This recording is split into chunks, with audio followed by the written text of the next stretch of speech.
Мерейлі отбасы ұлттық байқауы отбасылық құндылықты насихаттау мақсатында өткізіліп келеді. Дәстүрлі байқау елбасының тапсырмасымен 2014 жылдан бері өткізілуде. Осы ұлттық байқаудың алғашқы кезеңі басталып, қатысушылардан өтініштер қабылдануда. Қала бойынша 5 мамырға дейін біз өтініштерді қабылдаймыз. Ол деген өтінішке өз семьяның, отбасының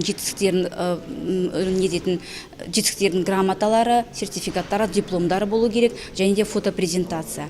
Ол ең басында критерийлер дейміз ғой, ең бастысы отбасы, олар заңды түрде некеде тұру керек, және де олар қазақстандық азаматты болу керек. Сондықтан ең бастысы бұл критерийлер қараған кезде олар өз шежіресін білу керек, өз отбасының ішінде өзі қалыптасқан дәстүрі болу керек, соның бәрін бізге бейнелеу білу керек. Сол 5 мамырға дейін біз бүкіл құжаттарды қабылдап, 10 мамырға дейін ұйымдастырушы комитеті бүкіл байқауға келген материалдарды қарастырып, 15 мамыр күні, яғни халықаралық отбасы күнінде біздің қалалық деңгейде финалдық конкурс өтеді байқауда.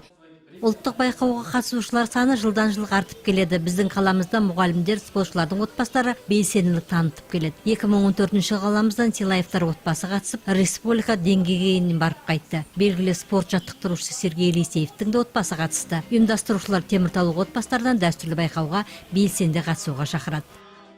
Енді ең басты мақсаты қазақстандық отбасының үлгілі имиджін насихаттау, және де ата-аналар қамқорлық жасау, үгіттеу, және де осы отбасы құндылықтарын насихаттау, осындай мақсаттарда осы байқау өткізіліп жатыр.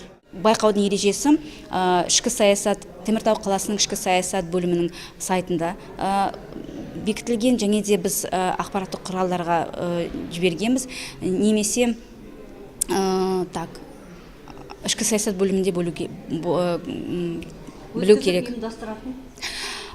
Осы байқауды Теміртау қаласында өткізіліп жатқан Теміртау қаласының ішкі саясат бөлімі, және де әкім жанындағы құрылған отбасы және гендерлік комиссиясы мүшелері, және азаматтар бастамалар орталығының басшылары.